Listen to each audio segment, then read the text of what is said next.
बिस्मिल्लाहिर्रहमानिर्रहीम। अस्सलाम वालेकुम। एक दफ़ा एक गैर मुल्की नौजवान को ट्रैफिक सिग्नल तोड़ने के जुर्म में अमरीकी जज फ्रैंक कैप्रियो की अदालत में पेश किया गया। जैसा कि पूरी दुनिया जानती है कि अमरीकी मशहूर जज फ्रैंक कैप्रियो बहुत ही मेहरबान दिल और सोच के मालिक हैं। अमरीकी जज ने इससे ट्रैफिक सिग्नल तोड़ने के बारे में पूछा तो इस नौजवान ने कहा कि सबसे पहले तो मैं मुआफ़ी चाहता हूँ, लेकिन मेरी मजबूरी ये थी कि मैं 2 दिनों से बीमार हूँ और सेहत ख़राब होने की वजह से ड्यूटी पर नहीं जा सका। और उस दिन भी मैं काफ़ी ज़्यादा लेट हो रहा था, क्योंकि अगर मैं वक्त से 2 मिनट भी लेट हो जाता तो फिर मेरी छुट्टी हो जाती, क्योंकि जहाँ मैं काम करता हूँ वहाँ सिर्फ 1 मिनट लेट आने पर छूट है। अगर 2 मिनट भी लेट हो जाएं तो वो ड्यूटी ज्वाइन नहीं करने देते और छुट्टी हो जाती।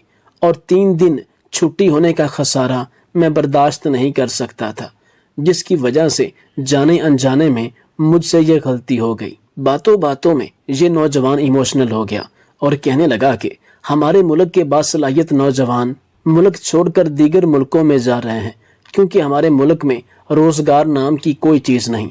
अक्सर नौजवान अपना और अपने घर वालों का पेट भरने और दीगर ज़रूरियात पूरी करने के लिए यूरोपीय मुल्कों का रुख कर रहे हैं। मैं भी अपने घर वालों की ज़रूरियात का मारा यहाँ नौकरी के लिए आया हूँ, और अगर एक भी छुट्टी हो जाए तो बहुत ज़्यादा दुख होता है, क्योंकि हम जैसे लोग कोई अपना घर बेचकर, कोई माँ या बहन बीवी का जेवर बेचकर, एजेंटों को पैसे देकर अमेरिका जैसे बड़े मुल्क में डॉलर कमाने आते हैं।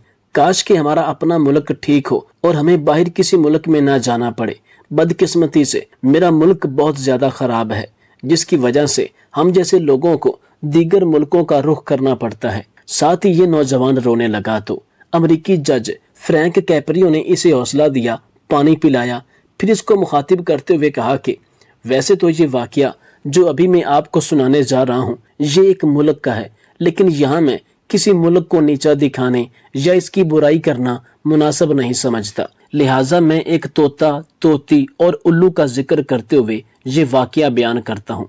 फिर फ्रैंक कैप्रियो ने कहा, एक तोता तोती का गुजर एक वीरान कस्बा से हुआ। वीरानी देखकर तोती ने तोते से कहा, किस कदर वीरान गांव है, ऐसा लगता है कि यहाँ कोई आबाद ही नहीं। तोते ने कहा, लगता है यहाँ किसी उल्लू का गुजर हुआ है। जिस वक्त तोता तोती ये बातें कर रहे थे, ऐन उसी वक्त एक उल्लू भी वहां से गुजर रहा था। इसने तोते की बात सुनी तो उल्लू को ये बात बहुत नागवार गुजरी। फिर उल्लू वहां रुक कर इनसे मुखातिब होकर बोला, तुम लोग इस गांव में मुसाफिर लगते हो, आज रात तुम लोग मेरे मेहमान बन जाओ, मेरे साथ खाना खाओ। उल्लू की मोहब्बत भरी दावत से तोते का जोड़ा इनकार न कर सका और इन्होंने उल्लू की दावत कबूल कर ली। खाना खाकर जब इन्होंने रुखसत होने की इजाजत चाही तो उल्लू ने तोती का हाथ पकड़ लिया और कहा, तुम कहाँ जा रही हो? तोती परेशान होकर बोली, ये कोई पूछने की बात है, मैं अपने खावंद के साथ वापस जा रही हूँ। उल्लू ये सुनकर हंसा और कहा, ये तुम क्या कह रही हो, जबकि तुम तो मेरी बीवी हो। इस पे तोता तोती उल्लू पर झपट पड़े और गर्मा गर्मी शुरू हो गई। दोनों में जब बहसो तकरार ज्यादा बढ़ी तो उल्लू और तोती ने तोते के सामने एक तजवीज पेश करते हुए कहा, ऐसा करते हैं, हम तीनों अदालत चलते हैं और अपना मुकदमा काजी के सामने पेश करते हैं। काजी जो फैसला करे वो हमें कबूल होगा। उल्लू की तजवीज पर तोता और तोती मान गए और तीनों काजी की अदालत में पेश हुए। काजी ने दलाइल की रोशनी में उल्लू के हक में फैसला देकर अदालत बर्खास्त कर दी। तोता इस बेइंसाफी पर रोता हुआ चल दिया तो उल्लू ने इसे आवाज दी, भाई अकेले कहाँ जाते हो, अपनी बीवी को तो साथ लेते जाओ। तोता ने हैरानी से उल्लू की तरफ देखा और बोला, अब क्यों मेरे जख्मों पर नमक छिड़कते हो? ये अब मेरी बीवी कहाँ है? अदालत ने तो इसे तुम्हारी बीवी करार दे दिया है। उल्लू तोते की बात सुनकर नरमी से बोला, नहीं दोस्त, ये तोती मेरी नहीं है बल्कि तुम्हारी ही बीवी है। मैं तुम्हें सिर्फ ये बताना चाहता था कि बस्तियां उल्लू वीरान नहीं करते, हम पर तो लोग बेबुनियाद इल्जाम आयद करते हैं। बस्तियां तब वीरान होती हैं, मुल्क तब वीरान होते हैं जब इन पर करप्ट हुक्मरान अशराफिया हुकूमत करें। जब इदारे अपनी जिम्मेदारी से रूगर्दानी करते हुए अशराफिया के कहने पर सही को गलत और गलत को सही ठहरा दे, तब मुल्क कौम वीरान हो जाते हैं। जब अदालतें और काजी हक का साथ ना दें, सही फैसले ना करें, किसी भी मुल्क में किसी भी ओहदे पर बैठा हर शख्स जब अपनी मनमानी करना शुरू कर दे, जब रिश्वत सतानी आम हो जाए, जब गरीब और कमजोर का हक मारा जाने लगे तो मुल्क और बस्तियां वीरान हो जाती हैं। जब अदालती निज़ाम इन अशराफिया के जेरे नजर हो, बजाय हक का साथ देने की बजाय चापलूसी करता हो, तो मुल्क व कौम वीरान हो जाते हैं। ऐसे मुल्क और अवाम अपने करतूतों की वजह से वीरान और बदनाम हो जाते हैं। जब इस्तामारी गुलामों का राज हो, जिस शरीफ पर चाहे मुकदमात बना दिए जाए, जिस जालिम और झूठे को जब चाहे रिहा कर दिया जाए, इंसाफ का कोई चिराग रोशन ना हो और तवाइफों के कहने पर माओं की चादरें खींची जाएं और छोटे लोग बड़ी कुर्सियों पर फाइज हो जाएं, उस मुल्क से इंसाफ उठ जाता है और जो मुल्क और बस्तियां वीरान पड़ जाती हैं। फिर अमरीकी जज ने इस नौजवान को मुखातिब करते हुए कहा कि दुनिया का कोई भी छोटा या बड़ा मुल्क खराब नहीं होता, वहां पर बसने वाले लोग इस मुल्क को गंदा करते हैं। इस मुल्क के हुक्मरान और अशराफिया इस मुल्क लॉ इन ऑर्डर को खराब करके मुल्क को कौम दोनों को पस्त कर देते हैं। फ्रैंक कैप्रियो के इस जारिहाना वाकया ने अदालत में मौजूद हर शख्स की तरफ से दाद समेटी और फिर इस अमरीकी जज ने इस नौजवान को बगैर कोई जुर्माना किए आजाद कर दिया। इसी तरह का एक और इंतहाई कीमती वाकया है कि एक नौजवान कतर रिहाइश पजीर था। इसकी शादी इसकी अरेंज मैरिज हुई थी। बचपन साथ गुजरा था, सो हम एक दूसरे को अच्छे से जानते थे। इसकी 2 बेटियां और 1 बेटा है। मुझे इसकी शादी के बारे में बिल्कुल इल्म ना था और ना ही मैं इसकी बीवी को जानता था। 12 साल के बाद वो अचानक मेरे घर आया। दरवाजे पर दस्तक हुई। सिक्योरिटी से मिलने के बाद कहने लगा, तारक जावेद साहब से मिलना है। रात के 10 बज रहे थे। वो मुझे देखते ही पहचान गया, लेकिन मैं इसको ना पहचान सका। खैर, जब कुछ कुर्बत हुई तो इसको पहचान गया। मुनीर साहब, आप आज अचानक गले लगाया। वो बिल्कुल बदल चुका था। सर के बाल झड़ चुके थे, गंजापन आ चुका था, चेहरे की रौनक जा चुकी थी, माथे पर बल नुमाया थे, चेहरे पर उधेड़पन के आसार नुमाया थे। मुझे देखकर बोला, तारक जावेद साहब, आप तो बिल्कुल नहीं बदले, जैसे 12 साल पहले थे वैसे ही हो। मैं मुस्कुराया और कहा, नहीं जनाब, ऐसी बात नहीं है, सिर्फ ज़ाहिरी शक्ल नहीं बदली, बाकी दिल, एहसास, सोच, ख्यालात सब कुछ बदल चुका है। खैर, मैंने इसको बिठाया, चाय पिलाई। इसका लहजा कुछ धीमा होने लगा। मेरी आंखों में देखकर बोला, तारक जावेद, मुझे गुनाह की मुआफ़ी मांगनी है। मैं दिल में सोचने लगा कि कौन से गुनाह की मुआफ़ी, ये किसकी बात कर रहा है। मेरी समझ में कुछ नहीं आ रहा था। अचानक इसने दोबारा यही सवाल दोहराया तो मैं मुस्कुराया। मुनीर साहब, कैसा गुनाह? आप क्या कह रहे हैं? मुनीर अच्छा भला जवान मर्द था। चाय का कप साइड पर रखा, आंखों में आई नमी के साथ कहने लगा कि तारक जावेद, मेरी शादी एक बहुत प्यारी और पाक दामन लड़की से हुई थी। माँ बाप ने रिश्ता किया था। अबू तो थे नहीं, अम्मी को इनकार न कर सकता था, क्योंकि यतीम का दुख तुम समझ सकते हो। और हमारी माँ ने बाजारों में चने, निमको पापड़ और तंदूरों पर रोटियां वगैरह बेचकर मुझे जवान किया था, तो इनकार कर नहीं सकता था। रिश्ता हुआ, शादी हो गई। मेरी बीवी बहुत अच्छी शक्ल सूरत की मालिक थी, लेकिन हमारी सोच मुख्तलिफ थी। अक्सर औकात हमारी घर में छोटी छोटी बात पर नोक चोक होती रहती थी।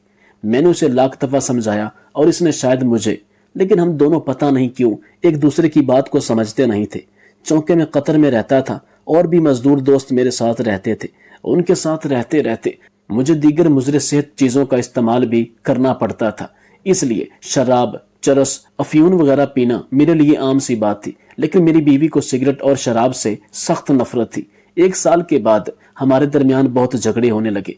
वक्त गुजरता गया। 2 बेटियां अल्लाह ने दी थी और वो फिर से हामला थी कि हमारा किसी बात पर झगड़ा हुआ। वो अपनी बात पे अड़ी रही और मैं अपनी जिद में अड़ा रहा। आखिरकार जब दोनों तरफ से कोई बात समझौते वाली ना हुई तो मैं गुस्से और जल्दबाजी में आकर उसे तलाक देकर चला गया।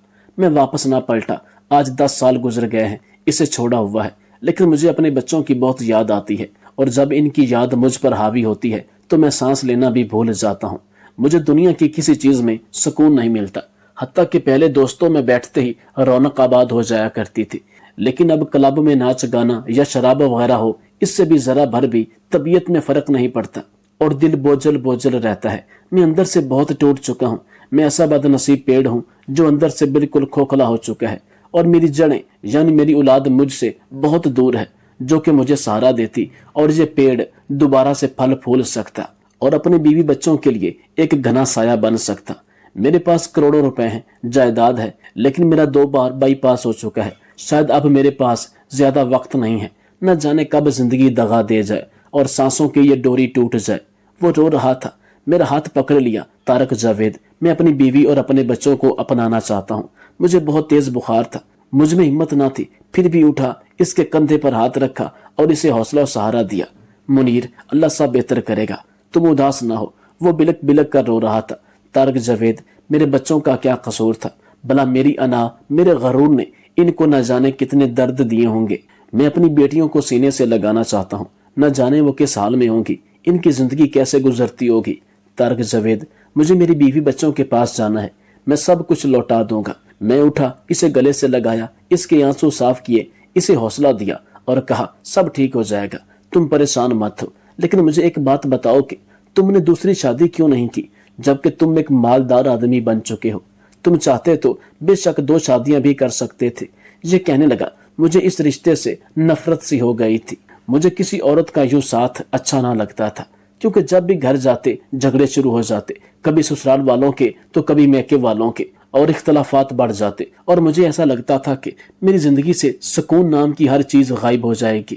لیکن اب جب سے میں بیمار ہوا، مجھے احساس ہونے لگا ہے کہ ہم سفر کے بنا زندگی کچھ بھی نہیں ہے، اور بچوں کا آنکھوں کے سامنے نہ ہونا وہ غربت سے بھی بڑی غریبی ہے۔ میں نے اس کو تسلی دی، چونکہ میں خود بیمار تھا، اسے گھر جانے کا کہا، اسے یقین دلایا کل اس کی بیوی کے پاس ضرور جائیں گے۔ لیکن یہ بیچارہ بچوں سے بھی بڑھ کر رو رہا تھا۔ اس کو روتے دیکھ کر میری آنکھوں میں بھی آنسو آ گئے۔ اگلے دن فجر کی نماز ادا کر کے میں فارغ ہوا۔ بارش بہت ہو رہی تھی۔ وہ بھیگا ہوا میرے دروازے پہ آ کھڑا ہوا۔ اس کی آنکھیں سرخ تھیں اور بہت سوج چکی تھی۔ یوں لگ رہا تھا وہ رات بھر سویا نہیں۔ میں اسے دیکھ کر بڑا حیران تھا کہ اتنی تیز طوفانی بارش میں یہ آدمی آخر آ کیسے گیا، اور جو حیران کن بات تھی وہ یہ کہ یہ انتہائی خوش اور مسکراتے ہوئے آیا۔ طارق جاوید، اب چلیں، میں نے مسکراتے ہوئے اس کو بیٹھ جانے کا کہا۔ ناشتہ منگوایا، دونوں نے ناشتہ کیا۔ مجھے کچھ کام تھا NGO کا، وہ ختم کیا۔ 8 بج رہے تھے۔ میری طرف دیکھ رہا تھا، کبھی مجھے پھر سورج کو دیکھتا تو کبھی گھڑی کی جانب نظر دوڑاتا۔ میں اس کی بے چینی سمجھ رہا تھا۔ وہ اپنی کار لے کر آیا تھا، اس کے ساتھ ہی چل دیا۔ چونکہ منیر میرا بچپن کا دوست ہے، میں نے آج تک اس کو اتنا خوش کبھی نہیں دیکھا۔ اس کے چہرے کو دیکھ کر ایسا لگ رہا تھا کہ تمام کائنات کی خوشیاں اس کی جھولی میں آ چکی ہوں، اور اپنی اسی خوشی کو ظاہر کرتے ہوئے بتانے لگا، میری بڑی بیٹی کا نام شانزے ہے، مجھے یاد ہے اس کی پیاری سی آنکھیں، اسے میں نے گود میں اٹھایا تھا۔ میری چھوٹی بیٹی آرزو، ننھی سی کلی، اس کا رونا ہنسنا میرے کانوں میں ہے۔ اس کی آواز کانپ رہی تھی، آنسو بہ رہے تھے۔ پھر اچانک اداس لہجے میں کہنے لگا کہ میں جب سے اپنے بیوی بچوں سے دور ہوا ہوں، میں آج تک کسی کی شکل نہیں بھولا۔ ان کے چہرے گاہے بگاہے مختلف صورتوں میں میرے سامنے آتے رہتے ہیں اور مجھے تڑپا جاتے ہیں۔ پھر میرے سامنے بار بار ہاتھ جوڑ رہا تھا، طارق جاوید، مجھے میری بیوی بچوں سے ملوا دینا، میں اپنی بیوی کو منا لوں گا۔ میں سوچ میں گم تھا کہ غصے میں کیے گئے فیصلے جدا تو کر دیتے ہیں، لیکن وقت کے ساتھ پچھتاوا بھی ضرور رہتا ہے، دل میں ایک ٹھیس ضرور اٹھتی ہے۔ دنیا کا امیر ترین انسان اور ہر نعمت رکھنے کے باوجود بھی انسان کا آنگن سونا رہتا ہے، اسے وہ خوشی میسر نہیں آتی جس کی اسے طلب ہوتی ہے، کیونکہ اللہ پاک نے ان رشتوں میں اتنی کشش، اتنی محبت ایثار رکھا ہے کہ ان کے بغیر زندگی کا خوشی سے گزرنا ہرگز ناممکن ہے۔ پھر زبان پر یہ الفاظ آ جاتے ہیں کہ کاش جدا نہ ہوئے ہوتے، تھوڑا سا جھک جانا کیا ہی خوبصورت عمل ہے۔ باتیں کرتے کرتے وقت کا پتہ ہی نہ چلا اور ہم ایک گاؤں میں پہنچے۔ اس نے اپنے سسرال کے گھر کے سامنے گاڑی روکی تو 10 سال بعد وہ وہاں لوٹا تھا۔ ایسی خوشی کے ساتھ مجھے کہنے لگا کہ طارق جاوید، یہ میری بیوی تانیہ کا گھر ہے۔ میں اس کی خوشی دیکھ کر یہ اندازہ لگا سکتا ہوں کہ ایسا محسوس ہو رہا تھا کہ اسے دوبارہ سے نئی زندگی مل گئی ہو، اس کے بے جان جسم میں دوبارہ سے روح پھونک دی گئی ہو۔ یہ احساسات انتہائی انمول اور قیمتی تھے، جن سے میں بھی بہت متاثر ہوا۔ پھر دروازے پر دستک دی۔ کچھ لمحے بعد ایک چھوٹا لڑکا باہر آیا، ہم کو دیکھ کر خاموش کھڑا رہا۔ میں نے کہا، اپنے پاپا کو بھیجو۔ وہ آہستہ سے بولا، پاپا نہیں ہے، ماں ہے۔ دوڑتا ہوا گھر میں گیا، اتنے میں ایک عورت باہر آئی۔ وہ منیر کو دیکھتے ہی پہچان گئی تھی۔ تم یہاں؟ وہ عورت منیر کی بیوی تانیہ کی بھابی تھی۔ منیر رونے لگا، بھابی تانیہ کہاں ہے؟ بھابی غصہ کرنے لگی۔ ہم نے اسے سمجھایا، برائے مہربانی غصہ نہ کرے۔ خیر مختصر یہ کہ بھابی کہنے لگی کہ تانیہ کے ماں باپ مر چکے ہیں، تانیہ اور اس کے بچوں کا بوجھ ہم اٹھا نہیں سکتے تھے۔ وہ دوسرے محلے میں کرائے کے گھر میں اکیلی رہتی ہے بچوں کے ساتھ۔ یہ سنتے ہی منیر درد سے کرا اٹھا اور کہنے لگا کہ میں نے ان کو کتنے دکھ دیے، اگر میں آج یہاں ہوتا تو میری بیوی بچے یہاں یوں اکیلے نہ رہتے۔ اس کی آنکھوں سے آنسو ایسے نکل رہے تھے جیسے کوئی چشمہ پھوٹ رہا ہو۔ میں نے اسے حوصلہ دیا اور پھر ہم وہاں چل دیے۔ وہ کچا سا مکان، لکڑی کا دروازہ، گھر تو برائے نام تھا، دستک کیا دیتے، اندر داخل ہوئے۔ گوری چٹی سی بالکل ایک گڑیا پرانے سے کپڑے پہنے نلکے کے پاس برتن دھو رہی تھی، دوسری لڑکی بغیر پاؤں میں جوتے کے جھاڑو دے رہی تھی۔ منیر دیکھتے ہی اپنی بیٹیوں کو پہچان گیا، آنکھوں میں آنسو تھے، زمین پر بیٹھ کر رونے لگا۔ وہ اتنی زور سے رو رہا تھا کہ محلے کے لوگ جمع ہو گئے۔ اپنی بیٹیوں کو اس حال میں دیکھ کر وہ تڑپ اٹھا۔ میری شانزے، میری آرزو سینے سے لگا کر اتنا رویا کہ ہر آنکھ اشک بار ہو گئی۔ وہ بچیاں نہیں جانتی تھی کہ یہ ان کا بابا ہے، وہ بیچاریاں ڈر گئی تھی۔ میں نے پیار سے پوچھا، ماما کہاں ہیں؟ شانزے آہستہ بولی، ماما سکول گئی ہیں۔ پروفیسر طارق جاوید کہتے ہیں کہ میں نے دل میں سوچا کہ شاید وہ سکول میں ٹیچر لگ گئی ہوں گی اور وہاں پر بچوں کو پڑھا کر اپنا اور اپنے بچوں کا پیٹ پالتی ہوں گی، لیکن جب میں نے پوچھا سکول کیا کرنے گئی ہیں تو وہ انتہائی معصوم سی آواز میں بولی کہ نمکو پاپڑ، سموسے بیچنے اور صفائی کرنے گئی ہیں، اور وہ ہر روز جاتی ہیں۔ یہ سننا تھا کہ منیر کے درد میں مزید اضافہ ہوا۔ اس کے آنسوؤں کی تعداد آسمان پر بکھرے ستاروں سے بھی زیادہ ہو گئی تھی، جن کو سنبھالنا مشکل ہو گیا تھا۔ یہ کیفیت میں نے اپنی زندگی میں کبھی کسی انسان کی نہیں دیکھی تھی۔ لاچار، بے بسی، خود پہ غصہ، زبان پہ شکوہ۔ میں اسے بڑے زور سے پکڑنے کی کوشش کر رہا تھا کہ کسی طرح اس کو اپنے گلے سے لگا سکوں، لیکن میں بے بس رہا اور کافی دیر بعد اسے چپ کرانے میں کامیاب ہوا۔ کافی ٹائم گزر چکا تھا، پھر میں نے اس بچی سے پوچھا کہ بیٹا سکول کا وقت تو ختم ہو چکا ہے، تو وہ بچی اپنی ننھی سی آواز میں بولی کہ سکول میں چھٹی ہونے کے بعد وہاں کی استانی میری والدہ سے کہتی ہیں کہ تم سارے سکول کی صفائی کرو، اور اگر میری ماں صفائی نہیں کرے گی تو وہ اسے سکول میں سموسے اور نمکو پاپڑ وغیرہ نہیں بیچنے دے گی، تو ماں کہتی ہے کہ صفائی کرتے ہوئے مجھے دیر ہو جاتی ہے۔ یہ الفاظ سنتے ہی منیر تو منیر، خدا کی قسم میری آنکھوں میں بھی آنسو آ گئے، اور مجھے ایسا محسوس ہو رہا تھا کہ جیسے میرا کلیجہ پھٹنے کو آ گیا ہے۔ اور میں نے آسمان کی طرف نگاہ دوڑا کر دیکھا اور بے سختہ کہا کہ اے خدا، نہ جانے تیرا اپنے بندوں اور دنیا داری میں کیا راز و نیاز ہیں جسے میری عقل نہیں سمجھ سکتی۔ منیر بھی رو رہا تھا۔ میں نے اسے حوصلہ دیا اور اتنے میں دیکھا کہ اچانک تانیہ ہاتھ میں کچھ برتن پکڑے آئی۔ پرانے سے کپڑے بیچاری کے تن پر تھے، اس کے ساتھ بری حالت میں اس کا چھوٹا بیٹا تھا۔ اس بچے نے صرف قمیض پہنی تھی، شلوار نہیں تھی۔ تانیہ کے پاؤں میں جوتے کے نام پر پلاسٹک اور کپڑے کا بنا ہوا ایک جوتی نما کور تھا۔ اس نے جیسے ہی منیر کو دیکھا وہ غصے سے چلانے لگی، کیا کرنے آئے ہو یہاں؟ ہمارے زخموں پر نمک چھڑکنے آئے ہو یا ہماری بے بسی کی غربت والی تصویر دیکھنے آئے ہو؟ چلے جاؤ یہاں سے۔ اس کی آواز کانپ رہی تھی۔ وہ اپنی بیٹیوں کو پکڑ کر منیر کو کہنے لگی، میرے گھر سے نکل جاؤ، اتنے سالوں بعد کیا کرنے آئے ہو؟ مر گئے ہو میرے لیے تم۔ اس کی آنکھیں بھیگ گئی تھی اور گاؤں کا کافی زیادہ ہجوم اکٹھا ہو گیا تھا، لیکن اکثر لوگوں کی آنکھیں نم تھی۔ مجھے ایسے محسوس ہو رہا تھا کہ یہ گاؤں والوں کے ہی بیٹے اور بیٹی ہیں۔ منیر تانیہ کے قدموں میں بیٹھ گیا، پاؤں پکڑ لیے۔ تانیہ معاف کر دو مجھے، چل میرے ساتھ اپنے گھر۔ تانیہ نے انکار کر دیا، وہ کسی صورت بھی واپس نہیں جانا چاہتی تھی۔ منیر رو رہا تھا، سب لوگ دیکھ رہے تھے۔ میں آگے بڑھا، تانیہ کے سامنے ہاتھ جوڑے سائیڈ پہ لے گیا۔ تانیہ کو سمجھانے کے لیے اسے بتایا، منیر بیمار ہے، وہ موت سے لڑ رہا ہے، وہ زندگی کی بازی ہار رہا ہے۔ مانا اسے غلطی ہوئی تھی، مانا اس نے ظلم کیا، لیکن یہ بھی تو دیکھو اسے اپنی غلطی کا احساس ہو گیا ہے، وہ کس قدر تڑپ رہا ہے۔ گاؤں کے چند بوڑھے بزرگ اور بوڑھی عورتیں بھی آگے بڑھیں، انہوں نے بھی اسے سمجھانے کی کوشش کی۔ میں نے تانیہ کو کہا کہ آپ اس کے چہرے کی جانب دیکھو ذرا، وہ کتنا تھک چکا ہے، وہ ہار چکا ہے۔ جانتی ہو کیا، وہ ساری رات نہ سویا تھا، نہ کھایا نہ پیا تھا۔ وہ ساری رات میرے گھر کے باہر کھڑا رہا کہ کل تم سے ملے گا، بچوں سے ملے گا۔ تانیہ دیکھو وہ کتنا ہی بے بس ہے، آج وہ اپنے ہی زخموں سے چور چور ہے۔ اگر تم نے بھی اسے سہارا نہ دیا تو یہ جیتے جی مر جائے گا۔ مان لیا کہ اس نے تم پر زیادتی ظلم کیا، لیکن اگر آج تم بھی اس کے ساتھ ظلم و زیادتی کرو گی اور تم میں اور اس میں کوئی فرق نہیں رہے گا، تم دونوں ہی مجرم ٹھہرو گے، دنیا میں بھی اور آخرت میں بھی۔ خدا را ہوش کے ناخن لو، آج وہ اپنی ضد، انا، سب کچھ ہار کر تمہاری دہلیز پہ چل کے آیا ہے۔ آج سے پہلے 10 سال اس کی انا نے بیٹیوں کی خوشیاں چھین لی، اب تمہاری انا بچا کچا سب کچھ برباد کر دے گی۔ तुम दोनों अपनी जिद में अपने बच्चों को क्यों बिन मांगी मौत मार रहे हो। शायद तानिया को एहसास हो गया था। वो तो जैसे न जाने कब से मुंतजर थी मुनीर के आने की। वो मुनीर के सीने से लग गई। बेटियों को गले लगाकर कभी हाथ चूमता, कभी चेहरा, तीनों बच्चों को सीने से लगा लिया। एक बुजुर्ग गांव की मस्जिद के इमाम साहब और निकाह खां को बुला कर लाए और इनका निकाह पढ़वाया। किस्सा मुख्तसर ये कि आखिर तानिया का हाथ पकड़ा, कार में बिठाया, जाने लगा। वो अपनी खुशी में भूल गया था कि तारिक जवेद भी साथ आया था। मैं मुस्कुरा रहा था, शुक्र है मेरे अल्लाह, तुमने इनको समझ अता की और एक कर दिया। कार थोड़ी दूर गई, फिर रुकी, वापस आई। मुनीर जल्दी से उतर कर आया। तारिक जवेद भाई, मैं आपको भूल गया था। मैंने मुनीर के कंधे पर हाथ रखा। मुनीर जाओ, अपनी बीवी बच्चों के साथ जिंदगी गुजारो। वो लाखों दुआएं दे रहा था। सब बहुत खुश थे।